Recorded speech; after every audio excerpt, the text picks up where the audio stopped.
Good morning students, science classes YouTube channel में आपका स्वागत है। आज हम कक्षा 10 विषय विज्ञान का दूसरा चैप्टर मानव तंत्र के पाठ्य पुस्तक के प्रश्नोत्तर करने जा रहे हैं। तो ध्यान से समझिएगा, सभी प्रश्न हैं। प्रश्न नंबर 1 लेते हैं। विभिन्न स्तरों पर भोजन पाचित रस तथा अवशिष्ट की गति को कौन नियंत्रित करता है? तो हमारे शरीर में विभिन्न स्तरों पर भोजन पाचित रस तथा अवशिष्ट की गति का नियंत्रण संवर्णी पेशियां करती है। तो यहाँ ऑप्शन होगा क, संवर्णी पेशियां।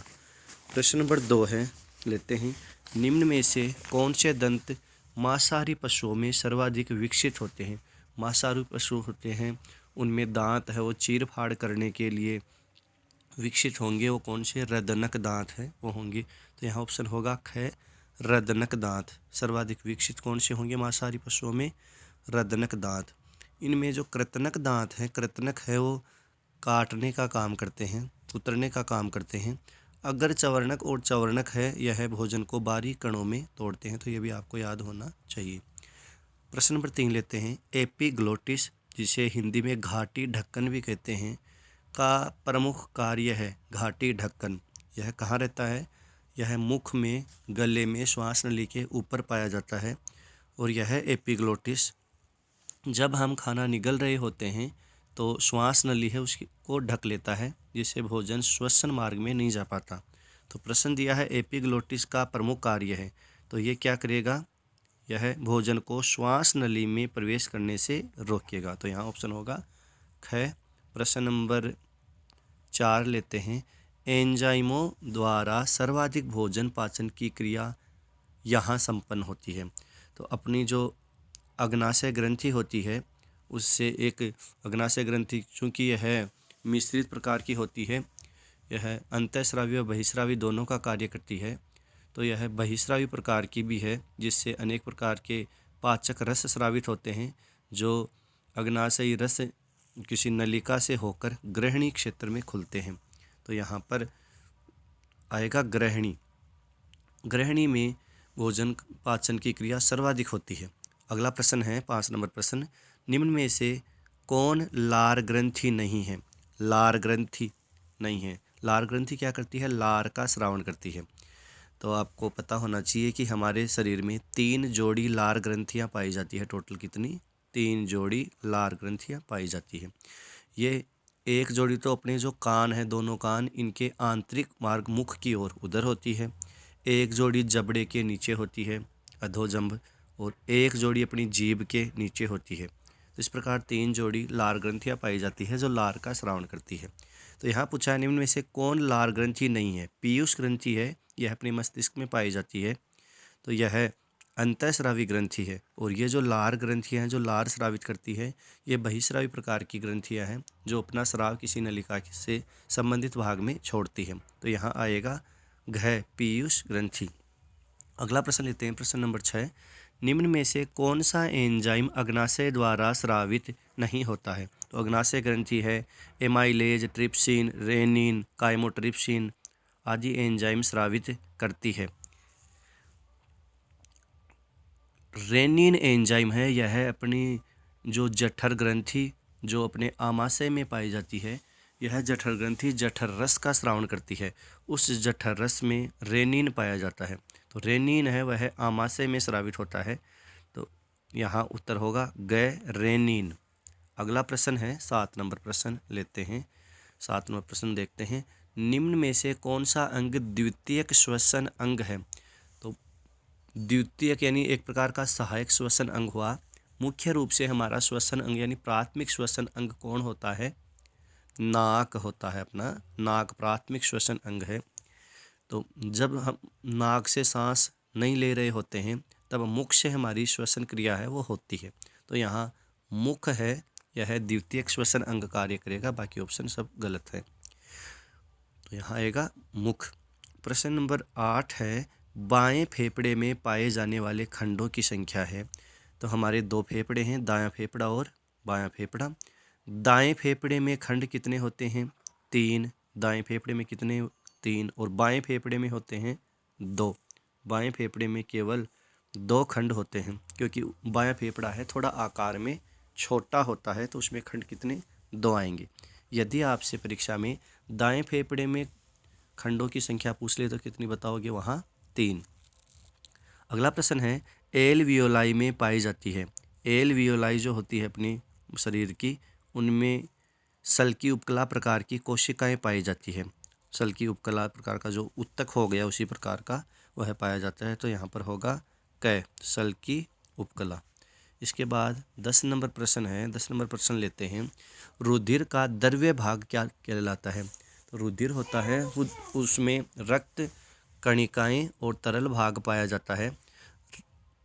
तरल भाग होता है वह प्लाज्मा कहलाता है। यह प्लाज्मा कितना प्रतिशत होता है रक्त में? तो वो भी याद होना चाहिए आपको, 55%। रुधिर का द्रव्य भाग जो 55% होता है उसमें तो प्लाज्मा आ गया, और बाकी बच गया 45%, उसमें रक्त कणिकाएं पाई जाती है, जैसे लाल रुधिर कणिकाएं, श्वेत रुधिर कणिकाएं और बिंबाणु, जिनको प्लेटलेट्स कहते हैं। आरबीसी, डब्ल्यूबीसी और प्लेटलेट्स। लाल रुधिर कणिकाएं हैं, यह ऑक्सीजन का परिवहन करती है। श्वेत रुधिर कणिकाएं हैं, वो रोग प्रतिरोधक क्षमता बनाती है, या यूं कहे रोगों से लड़ने का कार्य करती है। और प्लेटलेट्स या बिंबाणु है, वो रक्त का थक्का बनाने का काम करती है। तो यहाँ पूछा है रुधिर का द्रव्य भाग क्या कहलाता है? द्रव्य भाग होगा प्लाज्मा, जो कितना 55% होता है। प्रश्न नंबर 11 लेते हैं। साधारणतः लाल रुधिर कणिकाओं का विनाश कहाँ होता है?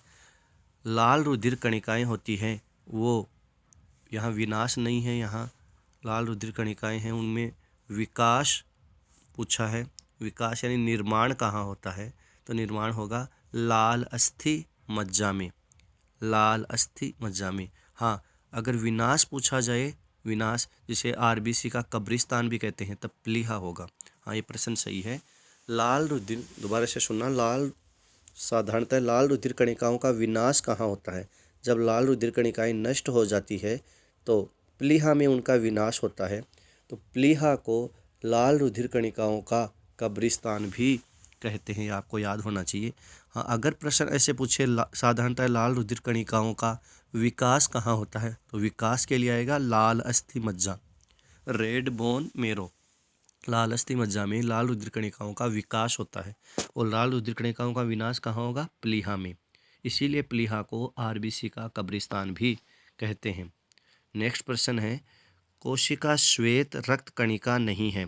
तो श्वेत रक्त कणिका के प्रकार आते हैं मोनोसाइट, बेसोफिल, बी लिम्फोसाइट। ये श्वेत रक्त कणिका हैं, उनके प्रकार आते हैं। यहाँ पूछा है कि श्वेत रक्त कणिका नहीं है, तो बी लिम्फोसाइट श्वेत रक्त कणिका हुई। बेसोफिल, मोनोसाइट, ये श्वेत रक्त कणिका के प्रकार है। बिंबाणु हैं, ये स्वयं रक्त कणिका है। जैसे 3 प्रकार की होती है मुख्य रक्त कणिका, आरबीसी, डब्ल्यूबीसी और प्लेटलेट्स या बिंबाणु, तो यहाँ होगा बिंबाणु। आगे देखते हैं अगला प्रश्न। प्रश्न नंबर 13 है। प्रश्न नंबर 13 देखते हैं। किस रक्त समूह में लाल रक्त कणिकाओं पर ए व बी दोनों ही प्रतिजन पाए जाते हैं? समझते हैं इस प्रश्न को। अगर हमारा ब्लड ग्रुप ए है तो उस पर प्रतिजन भी कौन सा होता है? ए ही होता है। ए प्रतिजन है इसीलिए उसको ब्लड ग्रुप ए कहा। अगर बी प्रतिजन होता है तो ब्लड ग्रुप बी होता है। ए व बी दोनों प्रकार के प्रतिजन होते हैं तो ब्लड ग्रुप ए बी होता है। और जब प्रतिजन नहीं होते तो उस ब्लड ग्रुप को कहते हैं ओ। ऐसा प्रश्न भी आता है, किस रक्त समूह में प्रतिजन नहीं पाए जाते? तो प्रतिजन किस में नहीं होता? ओ ब्लड ग्रुप में कोई प्रतिजन नहीं होता। ए ब्लड ग्रुप में ए प्रतिजन होता है, बी ब्लड ग्रुप में बी प्रतिजन, और ए बी ब्लड ग्रुप में ए व बी दोनों प्रतिजन होते हैं। तो यहाँ प्रश्न पूछा है किस रक्त समूह में लाल रक्त कणिकाओं पर ए व बी दोनों ही प्रतिजन पाए जाते हैं? तो यहाँ उत्तर होगा घ, ए बी ब्लड ग्रुप। 14 नंबर प्रश्न है, परिसंचरण के दौरान रक्त हृदय से कितनी बार गुजरता है? तो परिसंचरण के दौरान रक्त हृदय से 2 बार गुजरता है, इसीलिए इसे दोहरा रक्त परिसंचरण भी कहते हैं। प्रथम बार फेफड़ों से रक्त हृदय में और दूसरी बार हृदय से शरीर के विभिन्न भागों में रक्त जाता है। इसी प्रकार शरीर के विभिन्न भागों से प्रथम बार हृदय में और दूसरी बार हृदय से फेफड़ों तक रक्त आता है। तो शुद्ध व अशुद्ध रक्त का परिवहन शरीर में 2 चक्रों में पूर्ण होता है, इसीलिए इसे दोहरा रक्त परिसंचरण कहते हैं। याद होना चाहिए आपको कि शुद्ध रक्त का मतलब ऑक्सीजन युक्त रक्त है, वो फेफड़ों से हृदय में आता है और फिर ये शुद्ध रक्त है हृदय से शरीर के विभिन्न भागों में जाता है। तो 2 बार चक्कर हो गए। इसी प्रकार अशुद्ध रक्त है वो शरीर के विभिन्न भागों से हृदय में आता है और हृदय से अशुद्ध रक्त है वो फेफड़ों में चला जाता है। शुद्ध रक्त से तात्पर्य रक्त में मुख्यतः ऑक्सीजन गैस घुली हुई है। अशुद्ध रक्त से तात्पर्य होता है कि मुख्यतः कौन सी गैस, कार्बन डाइऑक्साइड घुली हुई होती है। तो इस प्रश्न का उत्तर क्लियर है। परिसंचरण के दौरान रक्त हृदय से कितनी बार गुजरता है? तो उत्तर होगा 2 बार गुजरता है। प्रश्न नंबर 15 लेते हैं। मनुष्य मुख्य रूप से किसका उत्सर्जन करता है? तो मनुष्य को यूरियोटेलिक कहते हैं। यूरियोटेलिक वे प्राणी जो मूत्र में मुख्य रूप से यूरिया का उत्सर्जन करते हैं, यूरियोटेलिक प्राणी कहलाते हैं। तो मनुष्य के मूत्र में यूरिया होगा। और भी आपको याद होना चाहिए, अमोनिया का उत्सर्जन जलीय जो प्राणी होते हैं वे करते हैं और यूरिक अम्ल का पक्षी करते हैं।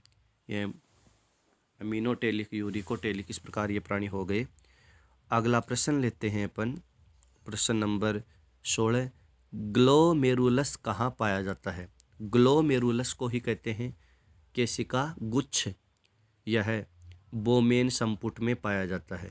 बोमेन संपुट में ग्लोमेरुलस यानी केशिका गुच्छ पाया जाता है और यह क्या करता है, जो रक्त आता है, जो दूषित रक्त होता है, उसको छानने का कार्य करता है। तो यहाँ होगा बोमेन संपुट में ग्लोमेरुलस पाया जाता है। प्रश्न नंबर 17 लेते हैं। प्रमुख मानव नर लिंग हार्मोन है। नर का मुख्य रूप से हार्मोन कौन सा होगा? टेस्टोस्टेरोन। याद होना चाहिए आपको, प्रमुख नर लिंग हार्मोन टेस्टोस्टेरोन है। और अगर अगला पूछता प्रमुख मानव मादा लिंग हार्मोन है, तो मादा में याद रहना चाहिए आपको 2 लिंग हार्मोन होते हैं, एस्ट्रोजन और प्रोजेस्टेरोन। एस्ट्रोजन और प्रोजेस्टेरोन 2 प्रकार के होते हैं। यहाँ पूछा है प्रमुख मानव नरलिंग हार्मोन है, यानी पुरुष में कौन सा लिंगी हार्मोन पाया जाता है? तो उत्तर होगा ग टेस्टोस्टेरोन। आगे है अगला प्रश्न। निम्न में से प्राथमिक लैंगिक अंग है। प्राथमिक लैंगिक अंग जो जनन तंत्र में पाए जाते हैं, तो याद हो रहना चाहिए हमें, नर में प्राथमिक लैंगिक अंग वृषण होता है, इसमें शुक्र जनन की क्रिया से शुक्राणु बनते हैं। और मादा में प्राथमिक लैंगिक अंग अंडाशय होता है, जिसमें अंड जनन की क्रिया के फलस्वरूप अंडाणु बनते हैं और फिर अंडाणु और शुक्राणु के संलयन से ही युग्मनज बनता है, जिससे फिर विदलन से भ्रूण बनता है। तो यहाँ पूछा निम्न में से प्राथमिक लैंगिक अंग है, तो यहाँ वृषण कोष तो नहीं है, क्योंकि वृषण कोष में तो वृषण पाए जाते हैं, ये तो द्वितीयक लैंगिक अंग है। अंडाशय ये सही है, अंडाशय मादा में प्राथमिक लैंगिक अंग है। वृषण यह है नर में प्राथमिक लैंगिक अंग है। घ ऑप्शन है, ख व ग दोनों, तो यहाँ होगा ख व ग दोनों, तो घ उत्तर है वो आएगा। इसके बाद अगला प्रश्न लेते हैं, प्रश्न नंबर 19। ध्यान से समझना इन प्रश्नों को और एक बार रिवाइज ज़रूर करना आप, जिससे क्लियर हो पाए। लेते हैं 19 नंबर प्रश्न। प्रेरक तंत्रिकाएं उद्दीपनों को कहाँ पहुँचाती है? तो प्रेरक तंत्रिकाएं, वैसे तंत्रिकाएं 3 प्रकार की होती है, संवेदी, प्रेरक और प्रसारण। प्रेरक तंत्रिकाएं हैं केंद्रीय तंत्रिका तंत्र जो उद्दीपन की प्रतिक्रिया देता है कि बाह्य जो उद्दीपक है वहाँ तक ये संदेश पहुँचाओ। तो ये प्रेरक तंत्रिकाएं केंद्रीय तंत्रिका तंत्र से बाह्य उद्दीपक है वहाँ तक सूचनाएं ले जाती है। तो यहाँ देखना कौन सा आएगा, केंद्रीय तंत्रिका तंत्र से अंगों तक, तो यहाँ होगा क, ये बिल्कुल सही उत्तर है क। आगे लेते हैं अगला प्रश्न 20 नंबर। कार्पोरा क्वाड्रिजेमिन पाया जाता है। कार्पोरा क्वाड्रिजेमिन है, यह मध्य मस्तिष्क में पाया जाता है और मध्य मस्तिष्क है, इसमें कार्पोरा क्वाड्रिजेमिन के टोटल 4 खंड होते हैं, याद होना चाहिए। कार्पोरा क्वाड्रिजेमिन यानी मध्य मस्तिष्क में 4 पिंड पाए जाते हैं, प्रत्येक पिंड को कार्पोरा क्वाड्रिजेमिन कहते हैं। तो ये मध्य मस्तिष्क होगा, ग सही है उत्तर यहाँ। इसके बाद है प्रश्न नंबर 21। पीयूष ग्रंथि कौन सा हार्मोन स्रावित नहीं करती? तो पीयूष ग्रंथि है वह वैसोप्रेसिन, प्रोलैक्टिन और जीएच यानी वृद्धि हार्मोन है, ये सब स्रावित करती है। तो देखते हैं कौन सा है। वृद्धि हार्मोन, जिसे जीएच भी कहते हैं, ग्रोथ हार्मोन, यह पीयूष ग्रंथि स्रावित करती है। वैसोप्रेसिन यह भी स्रावित करती है। प्रोलैक्टिन यह भी स्रावित करती है। मेलाटोनिन हार्मोन है, वह पीयूष ग्रंथि स्रावित नहीं करती। यह कौन सी करती है? पीनियल काय या पीनियल ग्रंथि। यह पीनियल ग्रंथि हमारे मस्तिष्क में पाई जाती है। इसे शरीर की तीसरी आंख भी कहते हैं और यह दैनिक लय के नियमन के लिए उत्तरदायी भी होती है। याद रखना है, मेलाटोनिन हार्मोन कौन स्रावित करता है? पीनियल काय या पीनियल ग्रंथि, जो मानव मस्तिष्क में पाई जाती है। इसे शरीर की तीसरी आंख भी कहते हैं और यह दैनिक लय के नियमन के लिए उत्तरदायी है। तो यहाँ आएगा ग, मेलाटोनिन। इसके बाद है 22 नंबर प्रश्न, देखना 22 नंबर प्रश्न जो लास्ट है बहुचयनात्मक प्रश्न में। इसके बाद हम नेक्स्ट वीडियो में अति लघुतरात्मक प्रश्न लेंगे। तो 22 नंबर प्रश्न है, देखिए, दैनिक लय के नियमन के लिए उत्तरदायी है। ये अपने रोज़मर्रा की जो क्रियाएं हैं उनके नियमन के लिए उत्तरदायी है। तो जैसा कि मैंने अभी बताया था कि जो पीनियल काय है या पीनियल ग्रंथि जो मस्तिष्क में पाई जाती है, वह दैनिक लय के नियमन के लिए उत्तरदायी है। तो यहाँ ऑप्शन आएगा पीनियल ग्रंथि। पीनियल ग्रंथि है, यह दैनिक लय के नियमन के लिए उत्तरदायी है। तो यहाँ आएगा घ। ये वीडियो आपको कैसा लगा कमेंट में बताइएगा ज़रूर और चैनल को सब्सक्राइब शेयर ज़रूर कीजिए। धन्यवाद।